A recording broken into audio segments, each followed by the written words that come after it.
Welcome to the Julie Giordana podcast. I am so excited to have some powerful young couples that are doing great and mighty things in the kingdom. And so I want to introduce my daughter and her husband, my son-in-law, Jade and Jess LaFleur. And then we have our pastors here.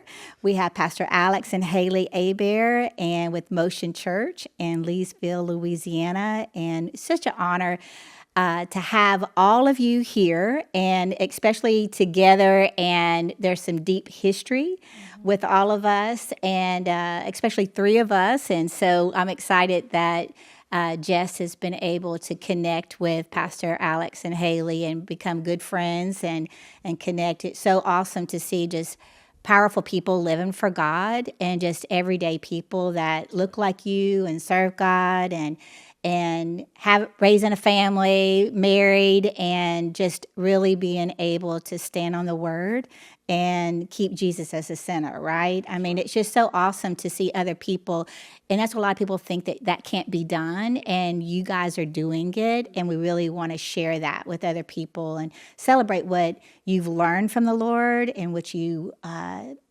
been able to just really allow him to mold you and shape you. And so I'm excited about that. So a little bit of history. Pastor Alex and Haley and Jade, and we're all in the youth group together. So Alex, why don't you tell us a little bit about that, about y'all connecting and getting to know one another? You know, I'm 35 now, and when I look back, that was a special time. It was. That was a unique time. Yeah. And you know, you told me that in college. We'll never have another time like this. Yep. And I can testify, we've never had another time like this. It's been really special. You know, I was in college, 18, didn't know anything. And then under Pastor Brandon and Pastor Julie, you guys created such a beautiful culture of community, young people to find a culture of prayer and really friendship. I mean, because to your point, it's hard when you're in college to find other people who are on fire for God. You know what I mean? Like it's really tough. Yeah. It was really cool to see. Even we were all a part of Samuel's Call, and that was just the leadership group within the youth group and the core group there coming together. Now, I grew up in high school, and we had a powerful youth group, and I would always tell Jay that I really hope one day that you could have a little bit of what I had, because it was very life changing, and I still connect with a lot of those people serving God, and it's just really cool. And then when I think about all of those people in that group, so many people are doing great and mighty things that were your close peers, and so that's really cool. So I'm glad that you guys got to experience that, and even magnified even than what I had. So, and then I got to be a part seeing it happen, you know? Yeah. So Jade, how did that really make a difference in your life? Oh my goodness. It was amazing. It was so cool because we got to do like fun things together. It wasn't like all spiritual. Yeah. We got to, we got to worship, and we prayed together, and we would seek the face of God. Just had so much hunger. I think hunger just really marked our group, like hunger for the Lord. But then we would like equally have so much fun, like going to each other's houses, watching movies, laughing, playing. So it's like we got the best of both worlds. And then there was like, a little older crew with like the college crew, and then we were like younger in high school. So you guys were like my big brothers, big sisters. Yeah. So it was like really fun. We all got to kind of experience life, and we all weren't the same age. We got to kind of experience college life, high school life, and kind of blend. So it was so fun. I remember like just some fun times too. Like we would all get together, whether it's for Jay's birthday or just hanging out, on the weekend. And so that's when Guitar Hero was like really, really big. And so we had a really big TV, and they would bring all that, and we push furniture aside, and then all the guys would be doing that, right? And then we would be cooking and hanging out, and then we had a big balcony over the living room. And so then all of a sudden we would just all start worshiping. We'd have like turn it into like a big worship night. People would be everywhere praying and just worshiping, and we'd praying over people, prophesying over people. And then another time we may push all the furniture aside, and they'd turn on big salsa dance, and everybody's salsa dancing. Nacho Libre was kind of a pivotal movie. Yeah. I don't know why. Yes. Yeah. And then sometimes late at night, even then, a lot of y'all would leave, and y'all would do these drive-by prayer nights, and like they would go by the schools and like lay out before the Lord and pray over the schools and drive through all the different schools in the community. So it was like really intense, to be able to see the journey. That's for sure. Yeah. Yeah, it's really interesting. You take a bunch of young people at one of the most creative parts of their life, have them chase after God together, and this is what it looks like. Yeah. Co-creating together, what it looks like to pursue the Lord. Yeah. What a special time. Yeah. Yeah, really. And then so you guys met there, right? Yeah, and I want to say, for me, I was kind of hungry for the Lord, and it was kind of like the Lord was drawing me on my own, but I didn't have that community at first. And so I really struggled to like really grasp all that the Lord was wanting to do. And it wasn't until I got connected to the group that it was like I was really able to just sink into it, discover. And so having that community was actually my lifeline. Like I don't even think that I would be here today if I didn't have a group of friends who modeled it and kind of met me at my hunger, because it was new to me. I didn't know how to interpret it. I didn't have anyone to steward it. And so getting in that group with the leaders and then the peers, it changed my life. That's why I'm here today. And I love how Jade mentioned the fun, because that was part of it. It was like, it wasn't just like a group of weird, spiritual people. We actually had more fun than I've had in any other friend group. I always tell the fun story when we all just packed up in cars and like drove to Galveston, and like all like the girls were in one hotel room, the boys in another, sleeping on the floor. We just did fun things. And so we still had that element, which I think is really important. So it really changed my life for sure. I love that. So y'all met like where were you in college when you guys met? Were you like? Yeah, it was early college and kind of spun out of that desperation for community. We have mutual family who know one another in the church, like Christian world. And so just when my uncle was kind of discipling me, I was going to his church, and he was doing the best that he could, but, he's kind of hard to relate because he was in a different season of life.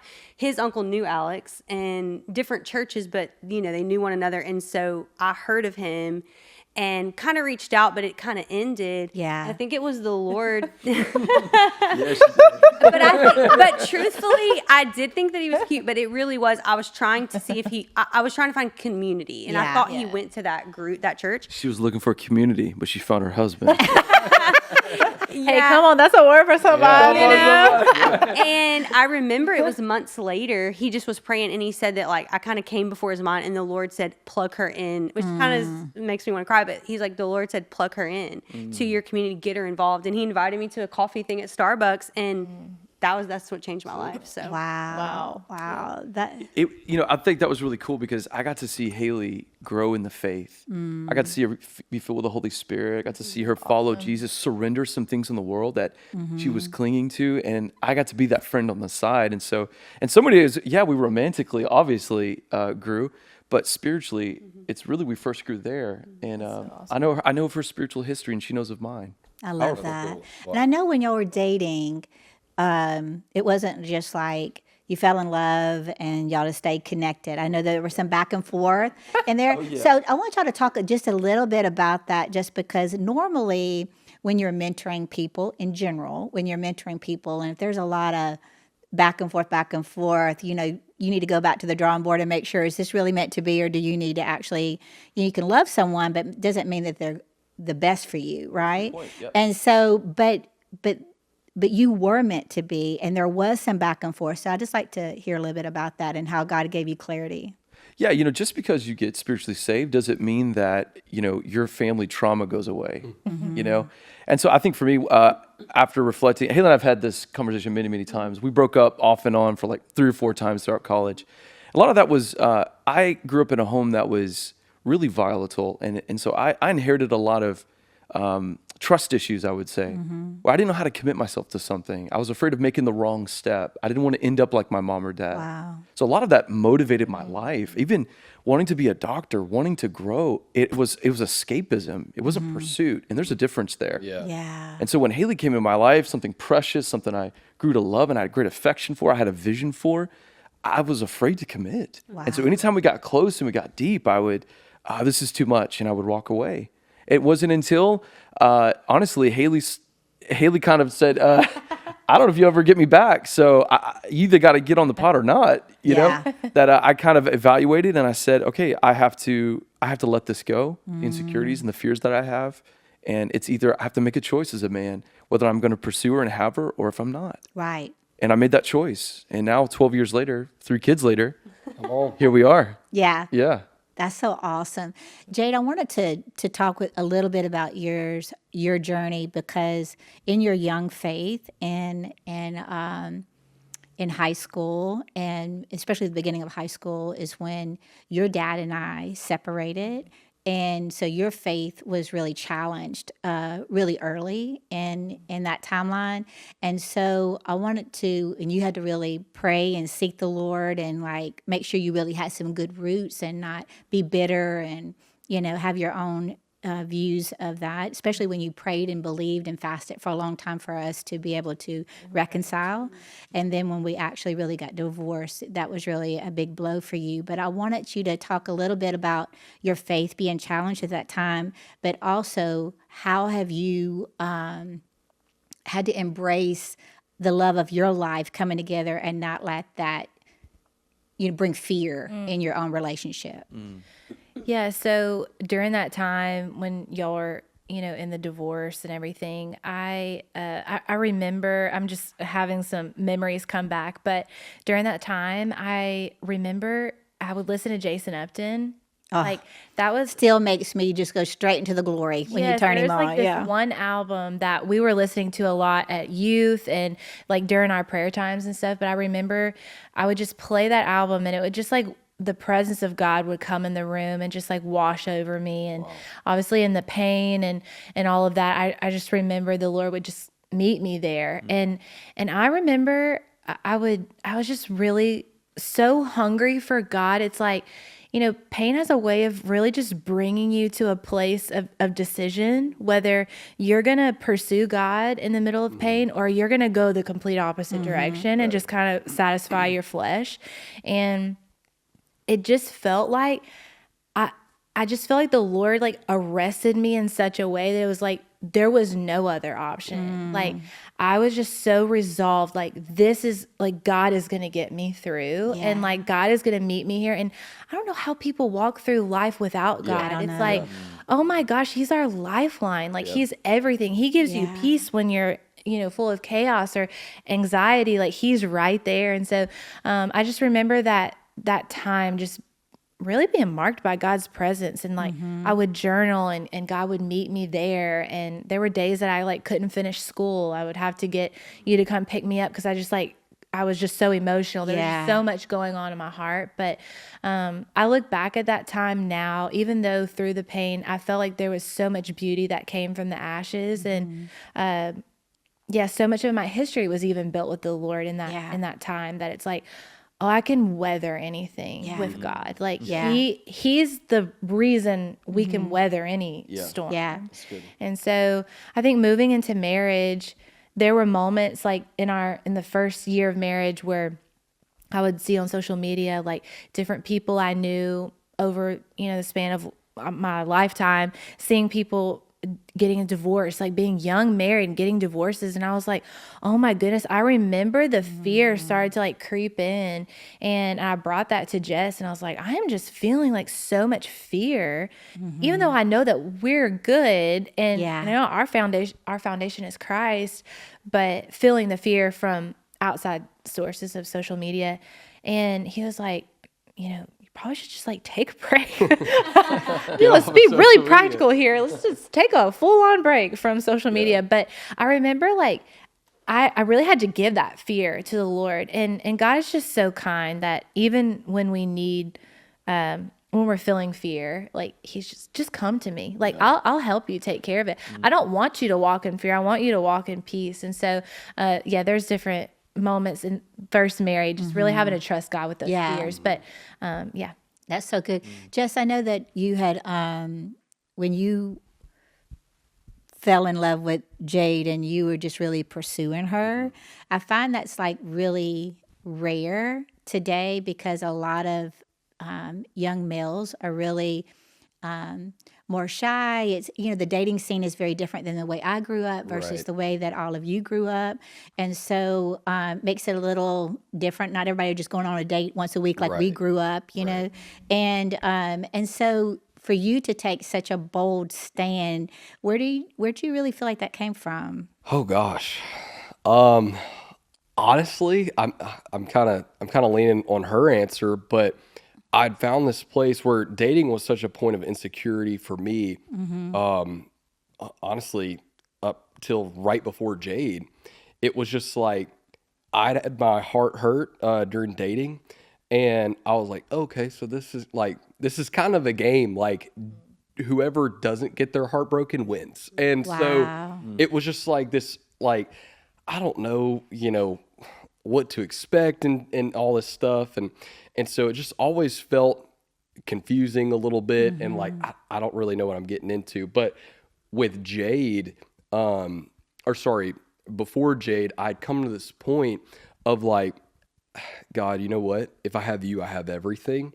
And doesn't that just perfectly set you up for a relationship? Yeah. And kind of in the other podcast we've done on here, my thought process was like, well, I've never met anyone who has been like worth a heartbreak. So if this doesn't work out, I'm gonna give it my all. Wow. If it doesn't work out, she's worth the heartbreak, and I'll lean on the Lord. Yeah. And so I think just knowing like, hey, look, failure, rejection, that's never the end. We always have wholeness, completeness, fulfillment in the Lord.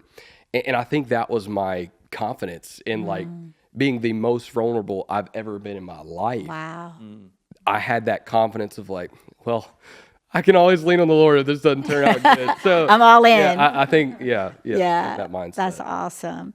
So how long after college, Alex and Haley, before y'all got married? Well, actually, Jess, I think that's a really good point. And I think it builds on what you're asking, Julie, is that I think when young men discover who they are and then discover their vision, their call in life, I think it's much easier for a helpmate to be brought in their lives. And that was my wrestle for me was, I was going to school to be a medical doctor, something my adopted parents gave me an idea to do. I was good at school and I was just trying to prove myself, be something. I know who I was and where I wanted, what God called me to do. Well, as that was being nurtured throughout college, I fleeced the Lord. I was going to set med school to the side and give him a year to see if ministry was something that, is this all my life or not? Yeah. And bada boom, bada bing, I found myself April 1st, 2013, getting hired as a youth pastor at Glad Tidings Church in Lake Charles. And then April 2nd, I popped the question to Haley. Let's do this together. Yeah. Now it makes sense. Okay, now it makes total sense. And so we got married in August. So I graduated in May. So 3 or 4 months after I graduated, we got married. Yeah. That's wild. That's really awesome. I know that along your journey, being married, you've gone through your own hardships and praying and believing everybody has, in different things. But how did you really find going through challenging times in life, personal and outside sources? How did you feel like at being so young in the Lord and young in as a family that where you find your strength and your peace? I would say that a lot of our, trials really weren't with one another. I would say they were kind of just in the external things.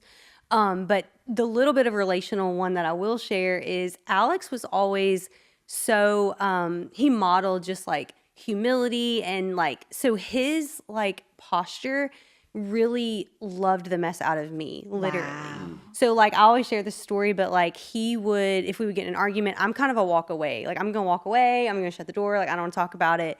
And I would just like go to the bathroom because that's the door that locked. And I was like, and I'm sitting in there and I would come out of the bathroom and he would just be sitting on the floor next to the door. And I remember through his humility and through his like consistency in who he was really pulled that out of me. And so it's funny because now it's not really something I struggle with, pride. Well, let me, you know what I mean? Like to say I'm sorry or to like face those things is not as a challenge for me as it was, I would say, when we first got married. But I would say that in the same coin, there are things where like I was able to be steady for him and help him. And so I think like seeing like the things in one another that like we want to be or we aspire to be, because we all have our own strengths, I think really helped us with one another. But really just the trials like through like just different things that have happened externally, I think it was just same thing, leaning on one another where the other one is strong. Like, because I'm very logical, like I'm not going to feel anything. I'm just going to think through it. And he would force me to sit with the emotions and like, you know, heal from that. And then the same with him. If he's super emotional about something externally going on, I was the one that was able to kind of provide for him the sound mind side and, you know, kind of get him out of his feelings. So kind of just leaning on one another. Yeah, I think safety being a priority has been a big thing in our marriage. Like if I don't feel safe, then we're not going to go anywhere together. And that's what it was sitting outside the door at the bathroom. It was me fighting for safety in our marriage. Wow. Like the fact that you're running away from me, you don't feel safe. Yeah. I need you to know more than anything in the world that you can be safe with me. Wow. And I think that's paid off. I think to your point, as we faced and battle things no longer, you know, like with each other, not at one another. You're not the enemy. I actually need you. Yeah. I love what Ecclesiastes said, right? Like 2 is better than 1, right? Defense and warmth and help, but a 3-corded string is not easily broken. And for us, that's been that thing, a measure of faith. For us, it's been trusting in the Lord, praying together, believing God for things, fasting. Fasting's been a huge part of our journey. I love that. Denying ourselves, believing God. Like, look, if you don't move, if you don't deliver, we'll be disciplined on our end. But if you don't move and deliver, it's not going to happen. We need you to break through, Lord. Wow. Throwing ourselves at his feet together. That's been a huge thing for us. Yeah. So that needless to say, that wasn't something that you saw growing up. Oh, no. Oh, no safety and no reliance on the Lord. No, not at all. Yeah, no. So you had to create this just by the raw presence of God and the Holy Spirit teaching you how to love and be safe and secure with one another and fight, because you had to learn to fight a different way than what you're fighting now. Now you're fighting together. Yeah, that's right. It's a different type of fight. You know, like when you've been through hell and back, you become a fighter. But this is the difference when we can fight this thing in the spirit together, and we're a unit. That's right. We're not fighting for our own way here. That's so good. That's so good. No, the Lord really is the unifier in a marriage. Because if the enemy will always want to divide before he defeats, and if he can sow a measure of mistrust between the husband and the wife, that's an open door. You know, that's why Paul says, don't let the sun go down in your anger, lest you give what? A foothold for the enemy. That's what that is. It's mistrust. It's safety out the room. And I find it's really hard to be mad at someone if you can't, if I'm praying for you. You know what I mean? Yeah. I can't believe she did that, but Lord bless her. And you know, it's so hard. Yeah. So you're right. I mean, like really the Lord is the glue that unites a marriage because he protects and insulates the trust between the both of you. That's so That's awesome. Jade, what would you say in your marriage that you feel like is just greatest strength, what he brings to the table for you? Like what is, I mean, I'm sure there's layers of things, but what is that thing for you personally, not just as a father, but as a husband? I'm trying to think.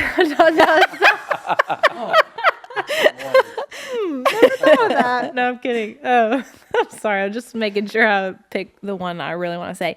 I think I'm going to say 2 things. So one is the way that he makes space for me to fully be myself. Like there is a, you know, like you were saying, safety. There's a safety to like just be myself, to fully feel something, to fully be like, I'm feeling upset, I'm feeling angry, I need to talk this out. I can fully express myself in a very vulnerable way without judgment. There's just like, you can be you, like express that however you need to. And there's a safety in vulnerability, you know, and he just kind of like sets the stage for that.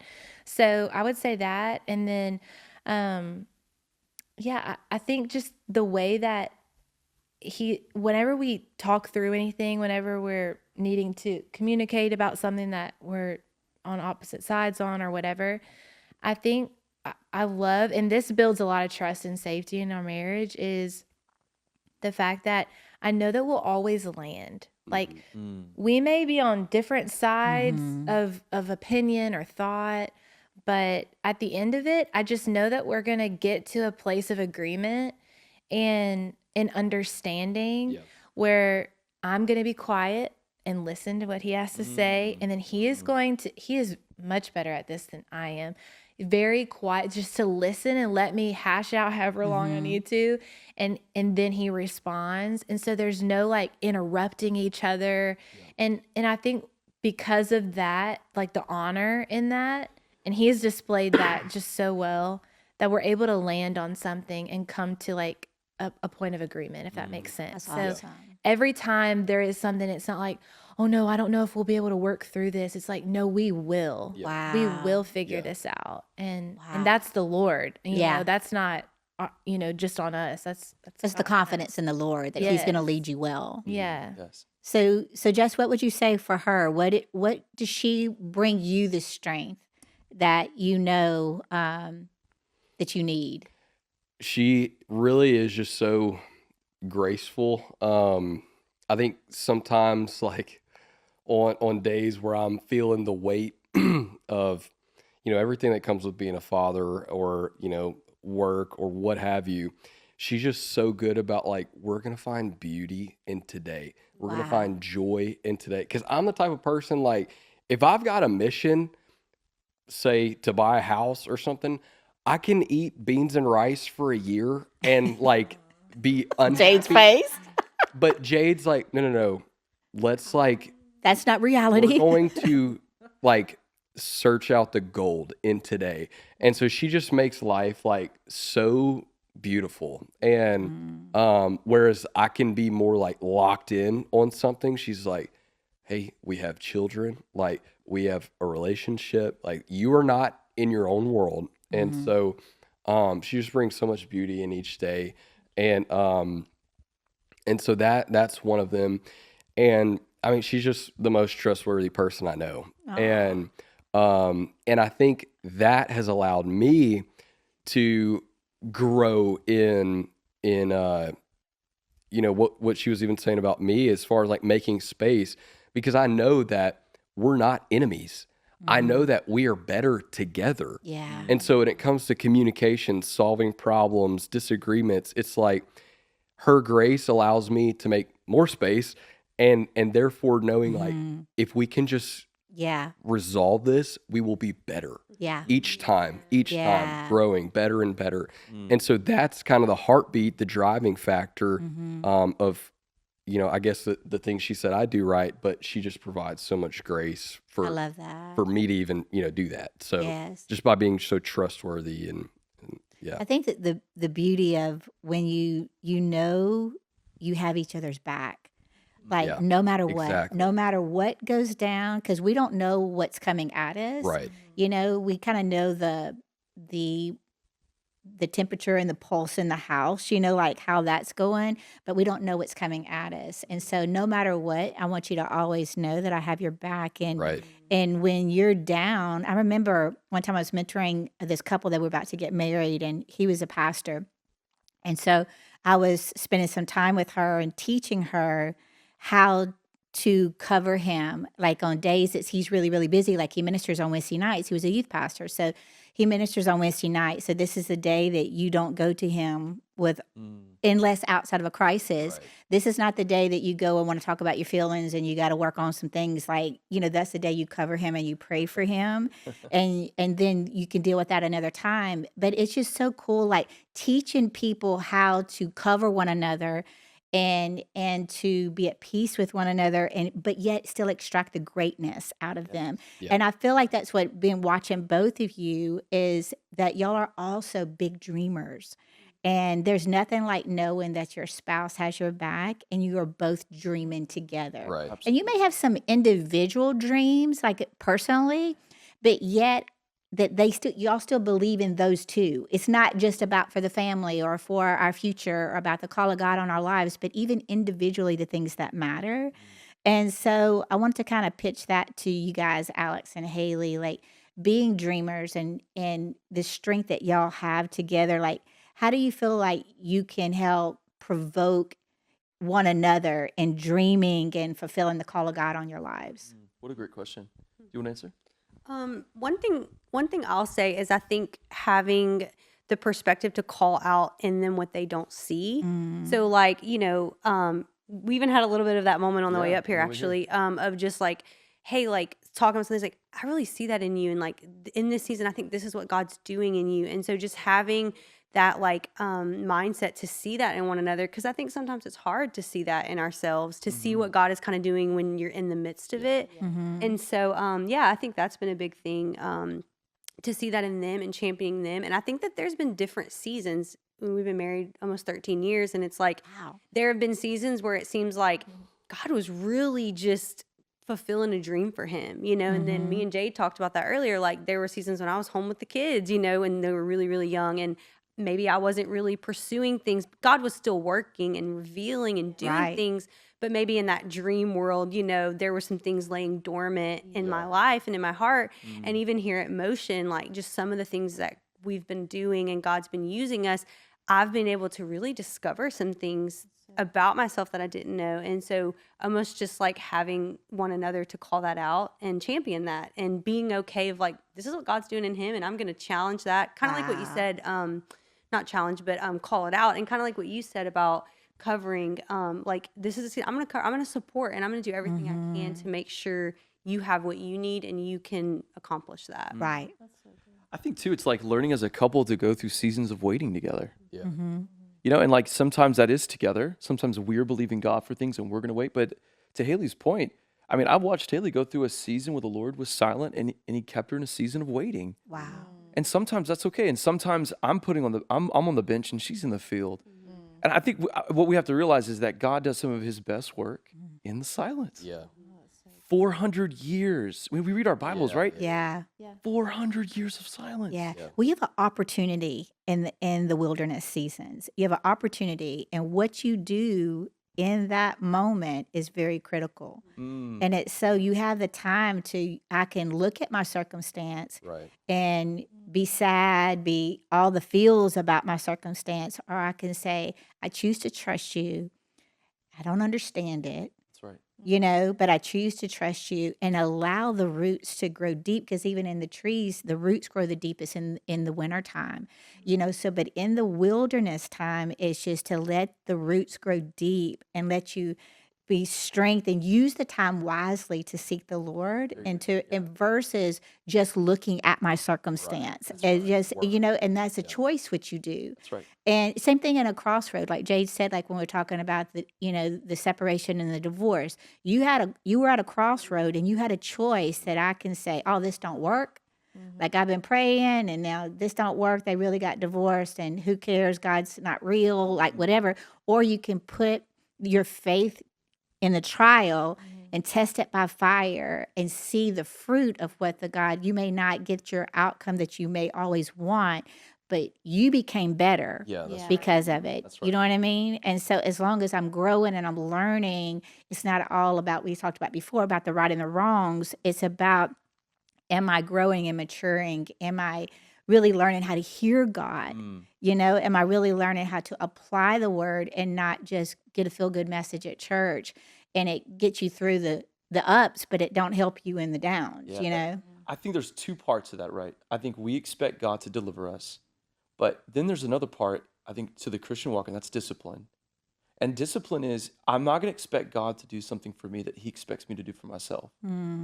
I think that's where some of us miss, is that we wait around, and in the waiting, we really do wait. We're not doing anything in there. There's no faithfulness. Like you said, we're not using that wilderness season very wisely. Because I think God's expecting us in those seasons to develop a discipline. Because what is discipline? What is endurance? It's when I don't feel it, am I still going to do it? Yeah. And in those seasons of waiting, is when you don't want to do it at all. Yeah. Because it's not immediate gratification. Right. But that's where God instills discipline in us. And then the deliverance comes. And when it comes, when God does what only he can do, come on, somebody. That's right. No man can stop it. It's powerful. No. And you carry that for life. Yeah. Like there are seasons where I still carry, and it's like a life, message of the things God did to me in the seasons of waiting, the seasons of loss, the season and all those things. It's like it is formed who I am in him. That it's like I'm so glad that I leaned into it.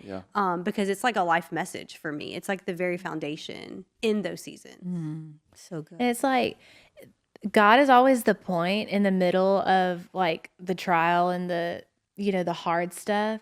But I was just thinking about what you were saying, Alex. It's like when it's so good for us, to like go through suffering, go through pain, like, just what you guys were saying.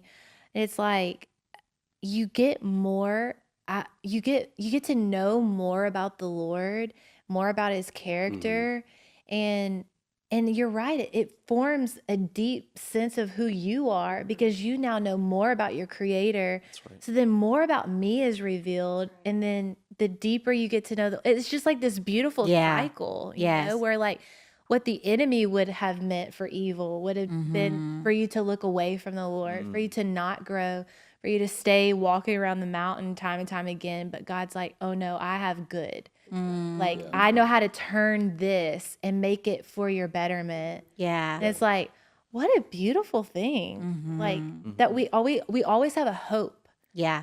And no matter whatever we're walking through, it's not unto nothing. Oh, that's so for us to good. grow. And even just something else to add on top of all that, it's just like we've had this discussion quite a few times. I don't know if this was from Bethel or what, but we were taught that in this lifetime here on earth, there's only a short time we're here that we get to worship, give God praise in the midst of hard times. When we go to heaven, you're sitting in front of the throne. It's easy to worship at that's that. right. There's no suffering, there's no pain. But here we have this beautiful invitation to actually worship God like, no, in all this, you're still worthy. And I just feel like, I know there are rewards in heaven. That is not my motivation for doing things, but I'm just like, I feel like that blesses God's heart so much when we worship, when we still choose to celebrate his faithfulness in the midst of hard times. We had the flu a few weeks ago, and I was just remembering that, like, this is a terrible situation, but like, God, here in this moment, you're still faithful. Like, I feel like that makes your heart happy. And, so we have that ability to do that here on earth. I know that I've lived through lots and lots of really traumatic things in my life, but what I've learned so much is sometimes if the brokenness is so traumatic that I always kind of go back to this. If I know nothing else, if I get to ground zero, I know my God is faithful. Yeah. And that's always my default. That's the thing that like the paddles shock you back into, in the reality, because if it's too painful or it's too hard or I don't even know what's on the other side of that, that I know my God is faithful. That because I had now, like you said earlier, Jay, we have a history that he's been faithful in this season. And he'll be faithful again. And so that's what's so important of just like being undone sometimes in his presence and not coming in having the whole plan and the strategy, but sometimes it's good just to learn to be in his presence and to be undone. Yeah. Like it, literally, like we'll go back to the drawing board. Like we can erase everything on the canvas. Right. And whatever you want, I just want you. Exactly. Like I need you at this point. It's so critical in your life, in marriage and family, in ministries and the call of God on your lives, that learn how to hear God. And Jess, I know that's been a passion of study for you about hearing God. So just like for you just to share a little bit in your own journey, in your family, like about just hearing God. Yeah. Well, this is something we also just talked about recently, but first of all, fear and faith can't be in the same room. I think Rita Springer said that recently on a podcast, but when she said that, I was just like, I have never been tuned in to the voice of God when I'm entertaining fear. No. And so I think just kind of setting that out front, making sure that our trust in the Lord is bigger than anything we see, and knowing that, also knowing that He speaks. We have a relationship with Him. We always have access to the Word. We have the indwelling of the Holy Spirit on the inside of us. And in what is it?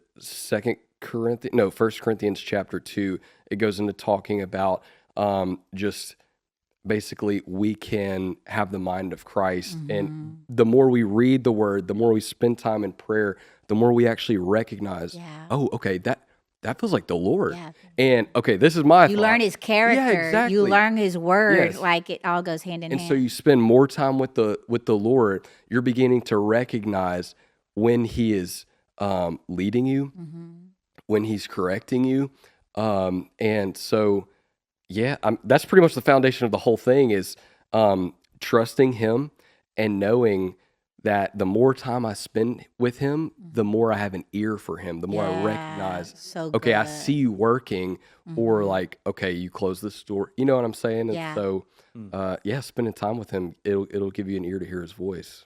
I love that. So good. You have anything you want to share with that? Yeah, something I've discovered, Jess, and I love along those lines, is whatever I give attention to, it forms my affection. Yeah. Like attention is how the brain is shaped. Attention is what we're giving. Like I could do everything for Haley, but if I don't pay attention, it's the language of love. Yeah. To your point, Jess, I mean, how much more do I get to know the shepherd of my soul than when I pay attention to him? Yeah, exactly. And he forms my affections. Yeah. I learn to hear his voice. That's powerful, Jess. That's really useful. I love that. Jade, I wanted to just ask you a question about, just like that motherhood in the home, because, like the woman really sets a tone in the house too, as well, because, you can have a lot of emotion or a lot of anxiety or anything going on. And so as the husband comes in or whatever, it's a different tone. The male has a tone and the female has a tone, back and forth. But that as a mother, just the heart and the passion of a mother of really wanting to deposit intentionally in your children, to embrace their individuality, but yet molding and shaping them. And I know your children are very young. They're 4 to 4 months. And so 4 and 4 years, we'll go ahead and just say that again. But with this intentionality of, what do you feel like your passion, especially being a homemaker and to want to homeschool and homeschooling, what is that you really want to deposit intentionally for them? What do you want that to look like? Yeah, I would say I'm going to take it back for just 1 second. But the other day I was talking with Mama and I asked her, I said, what is one thing that you're really proud of that all 4 of your kids do or have done, whatever? And she said that they all know Jesus. Wow. And man, that really just struck me. And I was like, oh man, that's what it is. Yeah. That's it. Like I could say a lot of other things. That's right. But taking it back to what's most important is that we're just depositing the Lord as best as we know how. Yeah. And just like taking those moments, when I play worship music or whatever. And the other morning it was really sweet. Roman and Gio were both up, and those are our 2 older kids. And I had worship music playing, and I was just like, we were sitting on the rocker together, which that never happens. I'm normally holding the younger 2. So we were sitting there, and I was just praying with them while they're on my lap. And I was like, do y'all feel that? Like, do y'all feel like God's presence? And they're like, yeah. And like, do you feel that he brings you so much peace and he like settles you? And they were just like, yeah. And, I hope that they, really did feel that. And I think they did in their own innocent way. And I'm like, it's those little practical things that I just try to like, and thank God for the Holy Spirit, because he makes me aware, like to ask and to like provoke them to think like, oh, God brings me peace. Like this music playing is God's presence. And like, I feel safe here and I feel like I can play here. And, and so that we want to practice the presence and like be in the presence so much that when we're in not a place that we don't feel that we recognize like the presence of God and not. And like, how can we get back to that? And so that's just one thing that have felt from the Holy Spirit, just to kind of like have. Yes. Now I know, Haley, like y'all's children are a little bit older and y'all been married longer. So what do you feel like out of the longevity of your marriage and being a mother longer, like what do you feel like some of those things that you've really learned as a mother? Well, I always joke about this and I say, people always warn you about like the newborn phase, like, oh, you're not going to sleep and it's so hard. And I'm like, that's the easy part, because I think when they become little people, like, and you're thinking, And little opinions. and you're just like, they're so impressionable. And it's like every single environment, every single word, every single time that, mom guilt's real. You're like, I didn't respond the most gentle, like there's just such a weight that you are, of course, partnering with the Lord, but like you're forming who they are becoming. Yeah. And so I think like always having that in the forefront of your mind, it's a heavy weight that I don't think people who are parents say enough to people who are becoming parents. I think it's very important to stress that. And so I think that's been the biggest eye opener for me being a mom, and just learning to give more of ourselves away, because I find the times where I'm more like frustrated or whatever, it's like when I'm thinking of myself and I'm not thinking of them and thinking about getting into their world or thinking about what they would need and want in that moment. And so I think it's just a big opportunity to grow you, to even reveal what's in your heart and in your, like I always say, I never realized I was selfish till I had a kid, and Wow. just realizing that they're teaching me so much as I'm teaching them has just been the biggest thing, that, hey, we're learning together. As we have said this whole podcast, like we're leaning on God. There's been so many moments in parenting that I've like thought, like even when Samuel was going through some things where I was like, God, I don't know what to do. Like, Yeah. I need wisdom. I need grace. Like, I don't know how to help him in this moment, or what's the right way. And that's often our prayers. Each child is different. God, help us to be the parent that Samuel, Luke, Eliza need, and how we can shepherd them, call out who God's called them to be, because we can see it individually already, those things that they carry naturally. And so just having that in our mind of how can we shepherd that. So yeah. That's really awesome. Alex, I wanted you to think of a husband, a father that's really struggling and doesn't maybe really know how to love her well, or to be that strong father figure, and don't really understand the importance Yeah. of it, of what your responsibility is. It's not just a career and looking down the road to get bigger and better, That's right. but yet the real weightiness. So if you had to talk to a male like that, and a father, a husband, what would you tell them? How could you encourage them?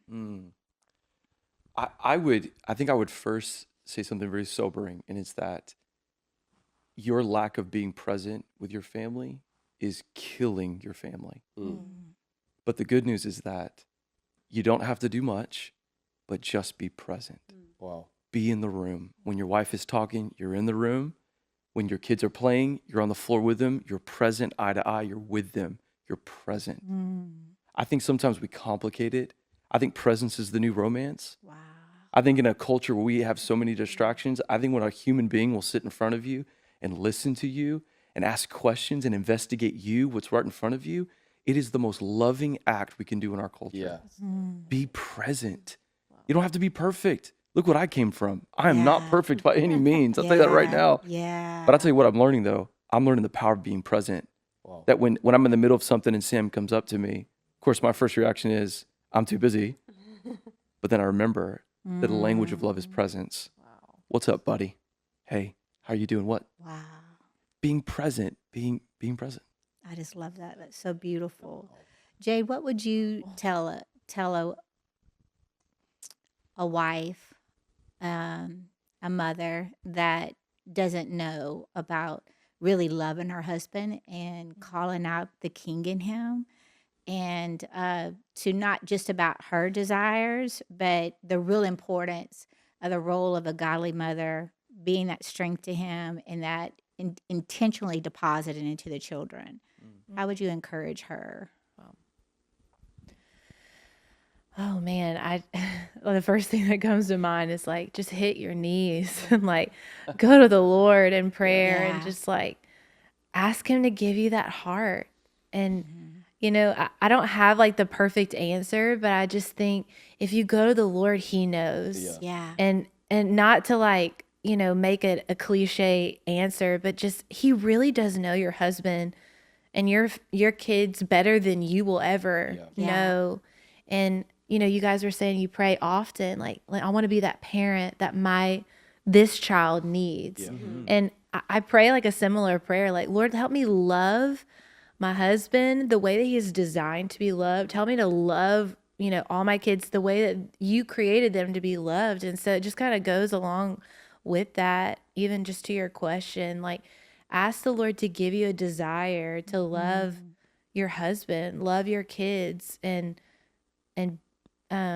be the mom and the wife that God's called you to be. And he really will. Like that's his heart. It is. He designed family. So Yes. it's not like, oh, it's a long shot praying for that. It's like when we pray for wisdom, he's like, ask me, I will give generously.